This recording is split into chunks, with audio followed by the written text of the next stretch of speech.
오늘의 말씀은 은혜에 굳게 서라 그랬습니다. 예, 은혜에 굳게 서라. 예. 베드로전서의 5장 12절 14절의 말씀 내용은 고난이 있는 성도들에게 편지를 보낸 내용입니다. 이 당시에 핍박이 있었고 오해가 있었고 환난 속에서 성도들이 흔들리지 않도록 격려하면서 썼던 것입니다. 어차피 우리가 이 세상을 살면 고난이라고 하는 것이 우리의 삶 속에 늘 근접해 있습니다. 그렇죠. 예. 그거 참 없었으면 좋을 텐데. 근데 우리 신앙생활하는 사람들에게는 이것이 있습니다. 근데 오늘 12절의 말씀을 보면 이것이 하나님의 참된 은혜임을 증언하노니 이런 말씀을 하고 있습니다.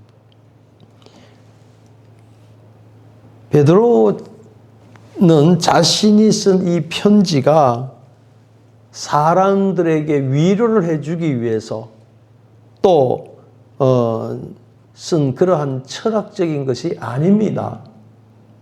그래서 하나님의 참된 은혜라고 그랬습니다. 그냥 은혜도 아니고 참된 은혜라고 했습니다. 이 참된 은혜라는 것은 바로 무엇이냐면 자격이 없는 죄인을 하나님이 끝까지 붙드시는 하나님의 일반적인 사랑입니다. 그래서 우리는 교회를 나오고 싶고 또 안 나오고 싶고 뭐 이런 마음을 요지부동하면서 움직이는 때가 많지 않습니까? 그런데 하나님은 어떻게 해요? 끝까지 붙드신다. 끝까지 붙드신 하나님. 그래서 우리가 변차는 주님의 사랑이다 이렇게 하잖아요. 조금 더 분명하게 정리를 해드리면 참된 은혜는 뭐냐? 말씀 그대로 자격이 없는 죄인에게 하나님이 우리를 끝까지 붙들어 주신다는 것입니다. 내 자신이 자격이 없는데도 불구하고 그 사랑으로 끝까지 붙드시는 그 하나님이라는 사실을 우리는 깊이 깨달을 필요가 있습니다. 또 좀 더 분명하게 더 정리를 해드린다면 값없이 주시는 구원이라고 말씀하고 있습니다. 구원을 받았다 이랬습니다. 우리는 예수를 믿고 구원을 받는 자리에 이루어져야 된다는 것입니다. 네, 이것이 중요합니다. 그러면 구원을 받는 것은 하나님이 주신 은혜거든요. 그렇습니다. 그런데 그 은혜를 우리가 알고 있어야 되는 거예요.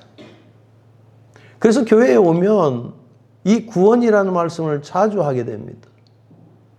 그리고 죄인이라는 얘기도 자주 합니다. 왜 이 말씀을 자주 하느냐 하면 죄인된 우리들은 예수 그리스도의 십자가의 죽으심으로 말미암아 그 죄사함을 받은 백성이 구원함을 받는 은혜를 받았다는 것을 분명하고 명확하게 고백을 해야만 한다는 것입니다. 그것은 분명하게 믿음이 있는 전제로 해야 할 때가 된 것입니다. 그래서 교회에서는 말씀을 자꾸 강요를 하고 있습니다. 그리고 성경 공부를 하고 하나님이 어떤 분이라는 걸 반복적으로 알려드리는 것입니다. 그렇습니다. 예수 그리스도와 우리의 관계가 명확하지 아니하면 우리는 흔들릴 수밖에 없는데, 그런데 우리에게는 우리 주님께서 끝까지 붙드시는 그 사랑이 있는데요. 그것이 참된 은혜라는 것입니다. 이 은혜는 에베소서 2장 8절에도 말씀하고 있지요. 너희가 그 은혜로 인하여 믿음으로 말미암아 구원을 얻었다. 이렇게 말씀해요. 이것은 너희에게서 난 것이 아니요 하나님의 선물이라. 이렇게 말씀까지 합니다. 예, 우리가 무엇이기에 하나님 선물까지 해요. 선물은 큰 게 있고 적은 게 있고 따지지 않습니다. 상대방이 나에게 뭔가 관심을 쓰고 줬기 때문에 그 선물에 의미가 있거든요. 저는 선물을 좀 자주는 못 해봤습니다. 그 선물을 좀 받는 쪽에 있었지요. 그래서 누구에게 어떤 분에게 선물을 하려면 그걸 어떻게 해야 될 것인가? 돈과 물품에 대해 관계없이 먼저 어떤 물품을 선물하면 좋을까 하는 고민에 많이 빠지게 됩니다. 그런데 제가 선물을 이렇게 받다 보면 어떻게 내가 필요한 것을 그렇게 잘 맞춰서 선물해 주는지 모릅니다. 예. 그래서 저분은 선물하는데 아주 촉이 있는 분인가? 뭐 이런 생각이 들 때가 있어요. 제일 어려운 것이 선물할 때 제가 굉장히 부담을 느낄 때가 많습니다. 그래서 저는 선물 그러면 그냥 먹는 거로 뭐 이렇게 드리는 거. 크든 적든 간에 제가 갈비탕을 먹고 싶으면 이분한테 그냥 갈비탕이라도 하나 갖다 드릴까? 곰탕이라도 하나 갖다 드릴까? 근데 그런 걸 하면서 굉장히 계면적을 때가 많아요. 그래서 우리 사모님을 손을 빌려서 할 때가 있습니다. 예.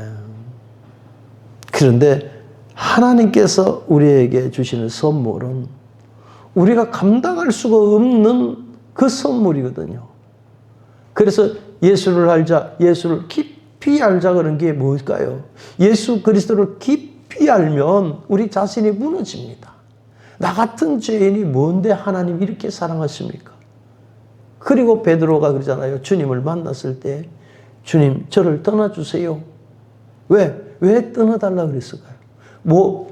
주님을 만나 뵐 체면이 안 쓰는 거예요.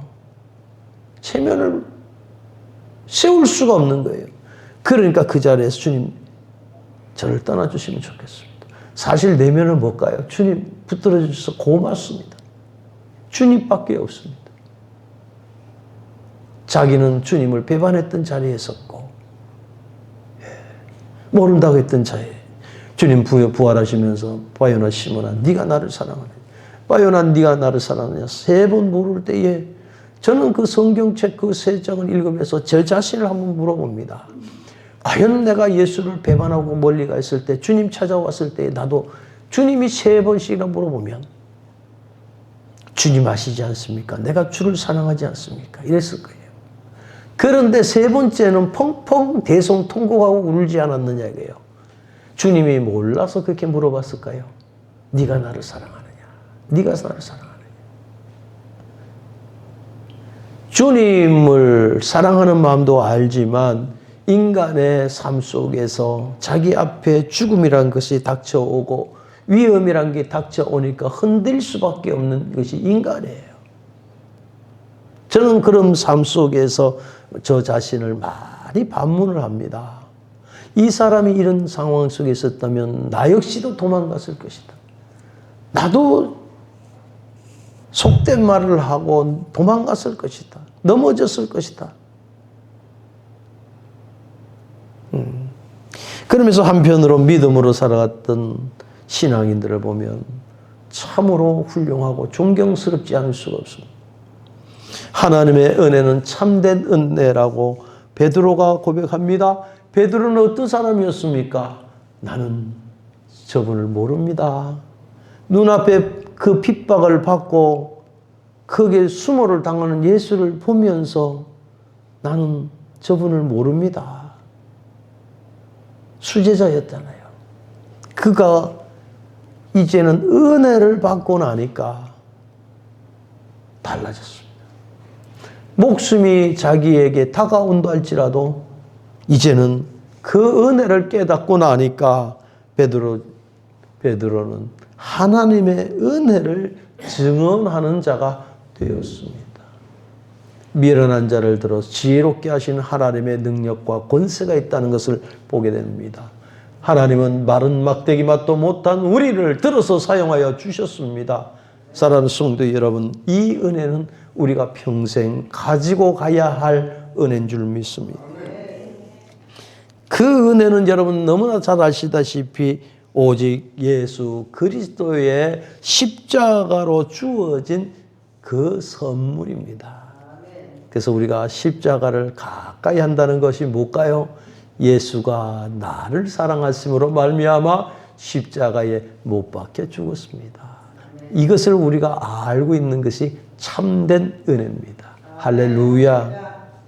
그렇기 때문에 우리가 예수를 믿는 거예요. 10년을 믿어도 그 변치 않는 고백이 예수가 나를 위해서 십자가에 죽으셨습니다.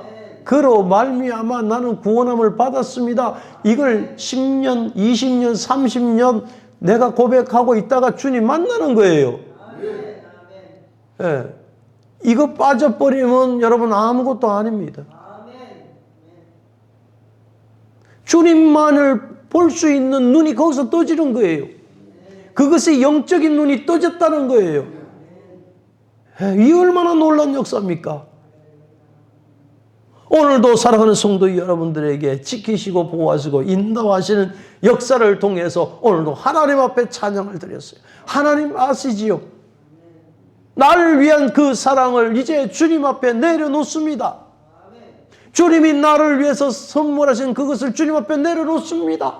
주님 받아주시옵소서. 박자도 틀리고 템포도 틀리고 목소리도 별 볼 일 없지만은 하나님이 세상의 오케스트라보다 더 좋아하시고 우리 주님이 더 감격을 받으실 줄 믿습니다. 할렐루야. 이것을 하나님이 기뻐받는 거예요. 목회자인 저 자신도 기쁜데 하나님 어떻게 기뻐 아니하겠냐 이거요. 예? 죄송한 일입니다만은 큰 교회 보면 막 가운 짝 입고 막 음악 쫙 하고 막 반주하고 저는 별 볼 일 없어요. 그거는요. 물론 그 사람은 잘하지요. 찬양들 연습도 많이 하고. 아니요, 나는 그거 별로 안 좋아해요. 오합지졸 같은 사람들이 모여서 예수 찬양하는 게 최고로 저는 생각하는 거예요. 보세요, 우리 찬송에 아이고 박자가 틀렸어, 음질이 틀렸어. 그런 사람 성가대 대장 있으면 난 나가라 그럴 거예요. 그냥 하는 거예요, 은혜답게. 할렐루야. 좀 다르죠? 다른 분들하고? 하나님만 기뻐 받으면 되잖아요. 뭐 그래라도 많이 있으면 좋겠어요. 앉아있는 사람보다 또 더 목사님 제가 주일날 그래도 하나님 앞에 찬양을 드리겠습니다 하고 꾸역꾸역 여기에 더 많으면 어떡할 기가? 예? 앉아있는 사람 몇 없고 찬양 부를 사람이 꽉 차면 어떨까 앞에? 그래도 할렐루야요. 다 함께 하나님만 기뻐 받으면 돼요. 어쨌든 전철이 앞으로 가나 뒤로 가나 가기만 하면 되잖아요. 어? 남윤수 권사님 그럴 것 같으죠? 네, 맞아요.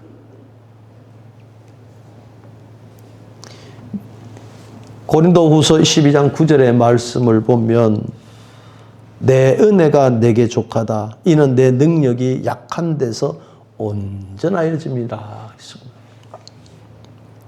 은혜는요, 고난이 있는데 무너지지 않게 해요. 분명히 이게 들썩 주저앉아서 도저히 일어날 수가 없다고 하는데 하나님의 자녀는 무너지지 않게 해요. 희한하지요. 눈물 중에서도요, 포기할 것 같은 데에 그 믿음을 지켜주시는 성령님의 역사를 보게 됩니다. 참된 은혜는 죄를 덮어주는 게 아니에요. 덮어주는 핑계가 아니에요. 예.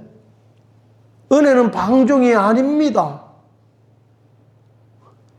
모든 참된 은혜는 죄가 있어도 사하여 주시는 거예요. 누가? 예수 그리스도의 대속의 은총으로.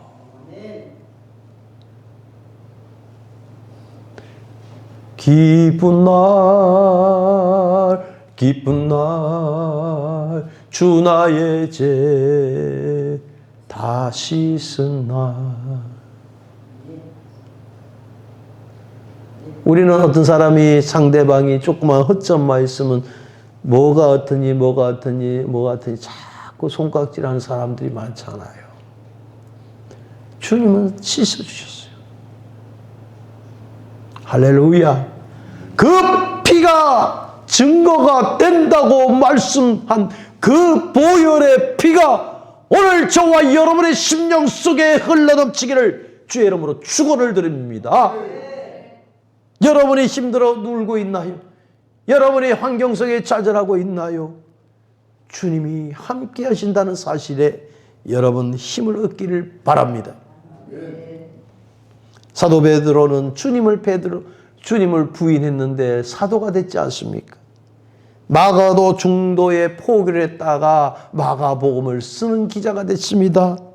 바울은 어떻습니까? 예수를 박해했던 사람인데 바로 바울이 사도가 됐습니다. 근데 왜 사람들은, 교인들은 교회를 하도 변하지 않는다고 왜 쓴소리를 하고 가요? 자기가 안 변해서 그렇지요. 교회에 나와 말씀을 드리면 변합니다. 변하는 게 원칙입니다. 베드로를 쓰셨고 마가를 썼고 바울을 쓰셨습니다. 디도서 2장 11절부터 12절을 보면 모든 사람에게 구원을 주시는 하나님의 은혜가 나타나 우리를 양육한다고 말씀합니다. 그렇습니다. 우리의 삶을 바꿀 수 있는 주님의 능력이 임한다는 것입니다. 하나님의 은혜는 기분 좋으면 왔다 갔고 기분 나쁘면 걷어가는 것은 아닙니다. 하나님의 은혜는 변하지 않습니다.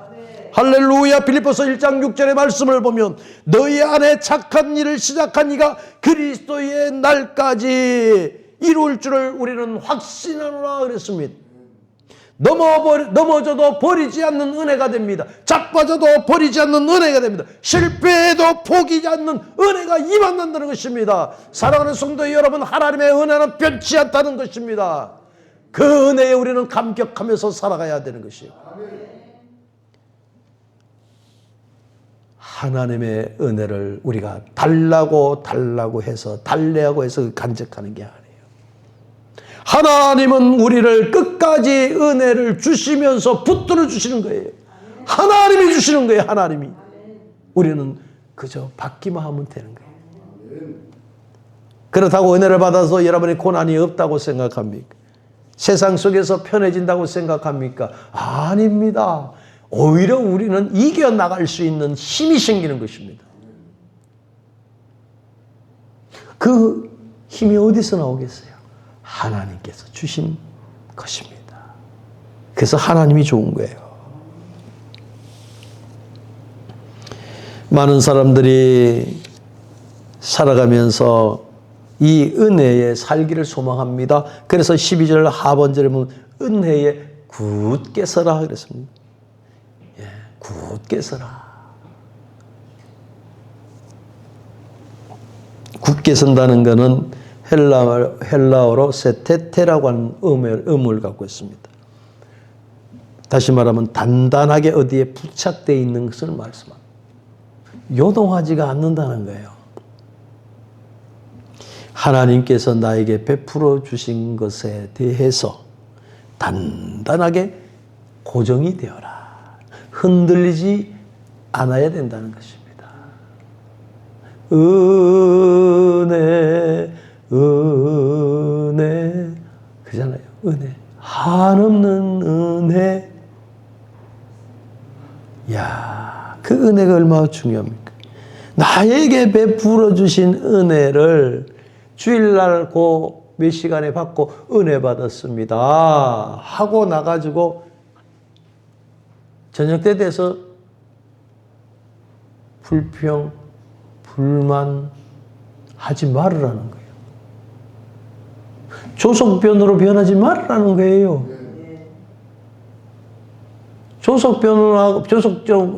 조석으로 변하는 사람은 친구도 그리 많지 않습니다. 목사도 힘듭니다.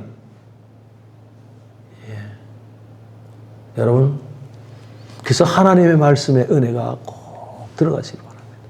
은혜는 어떻게 해요? 아침에 이슬같이 내리는 거예요. 어디 보자, 어디 만지자가 아니라 그 지나다 보면 그 사람이 달라지는 거예요. 변화되는 거예요. 하나님의 형상으로 닮아가는 거예요. 어떻게 닮아지는 줄 아십니까? 그 사람이 좋아 보이는 거예요. 그 사람이 이뻐 보여요. 그리고 그 사람하고 손을 한번 잡아보고 싶고 그 사람과 대화를 한번 하고 싶고 인사를 나누고 싶고. 사랑하는 성도 여러분, 주 안에서 한 형제는 이러한 모습으로 살아야 될 줄로 믿습니다. 그래서 우리는 베드로가 흔들지 말아라, 은혜에 굳게 서라는 것이죠. 네. 어떻게 어느 정도요? 마태복음 7장 24절부터 27절의 말씀대로 나의 이 말을 듣고 행하는 자는 그 집을 반석에 지은 지혜로운 사람 같다고 했습니다. 예, 반석 위에 놓은 까닭인 것은 무엇일까요? 창수가 일어나고 바람이 불고 그 집에 부딪혀도 무너지지 않는 것. 하나님의 은혜에 딱 붙어 있는 성도는 세상의 고난이, 환경이, 감정이 억눌르지 않도록 여기 와서 부딪힌다 할지라도 우리는 승리하는 삶이 이루어진다는 사실입니다. 왜 그럴까요? 하나님이 세상을 이처럼 사랑하사 독생자를 주신 목적이 바로 그것이었습니다. 이처럼 사랑하사 독생자를 줬습니다. 전적으로 하나님의 은혜를 우리에게 입혀주시기 위한 하나님의 계획이었습니다. 이 계획을 가지고 우리가 살아갈 때에 영광된 삶이 되실 줄로 믿습니다. 그러면서 오늘 13절의 말씀을 보면 베드로는 혼자가 아니라는 것을 말하고 있습니다. 그렇습니다. 13절에 보면 바벨론에 있는 교회가 너에게 무난하고 이렇게 말씀을 합니다. 외롭고 힘들 상황 속에서 우리는 좀처럼 힘들지 말라고 하는 것입니다. 왜? 하나님이 함께 계시기 때문에 그렇습니다.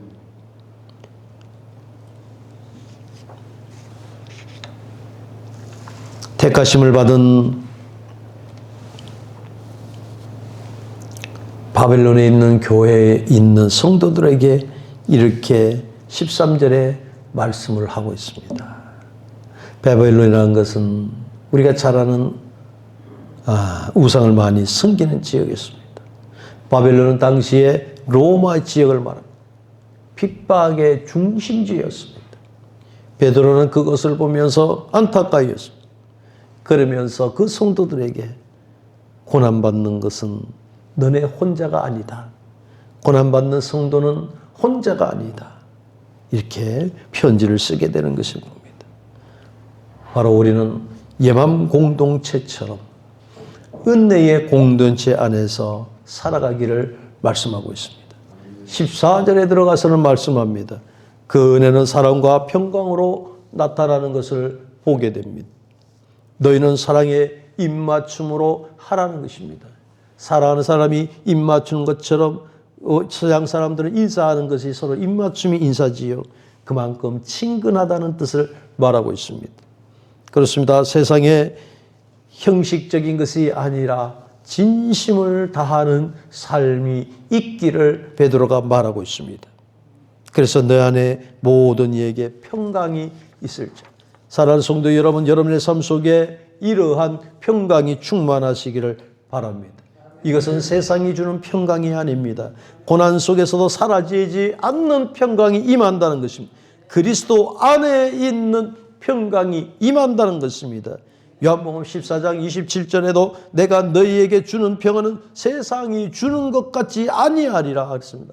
세상이 주는 것까지는 감당이 안 됩니다. 그러나 주님이 주신 그 은혜는 우리가 늘 지키 행할 수가 있습니다. 그래서 오늘 이 말씀을 통해서 하나님을 바로 알기를 원합니다. 예수를 바로 믿기를 소망합니다. 변화된 생활로서 살기를 원합니다. 로마서 1장 16절의 말씀대로 이 복음은 모든 믿는 자들에게 주시는 하나님의 능력이라고 말씀하고 있습니다. 복음이 왜 능력이 될까요? 바로 예수의 이름이기 때문에 그렇습니다. 예수의 이름은 임마누엘이라고 하는 그 뜻을 갖고 있습니다. 그분의 뜻은 우리와 함께 하십니다. 아멘. 이 사실을 받아들이고 여러분이 영접하면서 살아갈 때에 새 생명의 역사가 일어날 줄로 믿습니다. 할렐루야. 말씀을 전할 때나 말씀을 들을 때에도 하나님의 역사가 일어나는 것이 바로 성령의 역사라고 말씀하고 있습니다. 사랑하는 성도 여러분, 우리가 신앙생활한 것은 바로 있습니다. 은혜 안에 굳게 서시기를 바랍니다. 은혜 안에서 우리가 굳게 설 수 있는 것은 성령에 의해서 인도한 것입니다. 여러분 삶 속에 내 발걸음이 생각나는 대로 가는 것 같지만 예수 믿는 사람은 생각을 하고 있지만 성령이 그 발걸음을 인도하신다는 거예요. 교회에 온 것도 마찬가지입니다. 하나님이 그 발걸음을 인도하지 아니하면 올 자가 없다고 말씀하지 않습니까? 오늘 14절의 말씀은 그리스도 안에 있는 너희 모든 일에게 평강이 있을지어라고 부탁하고 또한 그에게 축복을 하는 것을 보게 됩니다. 이 평강이라는 것은 히브리 말로는 샬롬이요 헬라 말로는 에이레레라는 뜻을 갖고 있습니다. 마음의 참 평안을 말하고 있습니다. 여러분, 마음의 참 평안은 돈 주고 살 수 없습니다. 세상의 돈으로 모든 것이 잘 될 것 같지만 아니 되는 것입니다. 세상이 주는 평안은 잠시 잠깐인 거지만 참 평안은 그리스도가 함께 하실 때에 일어나는 것입니다. 여러분, 사랑에서 서로 굳게 쓰고 사랑으로 피차 무난하고 여러분에게 평강이 있기를 원합니다. 이러한 예마음교회가 될 때에 예마음교회는 이 시대를 이끌어갈 영적인 교회로 우뚝 설 줄로 믿습니다. 이래 되기를 주의 이름으로 축원을 드립니다. 하나님의 참된 은혜를 깊이 알기를 원합니다. 이 은혜에 굳게 서기를 원합니다. 이 은혜로 말미암아 평강을 나누며 베풀 수 있는 자리에 서게 하여 주옵소서. 뒤로 물러서지 말고 흔들리지 말고 은혜 위에 서 있는 단단한 성도가 되게 하옵소서. 예수님의 이름으로 감사하며 기도 올려옵나이다. 아멘.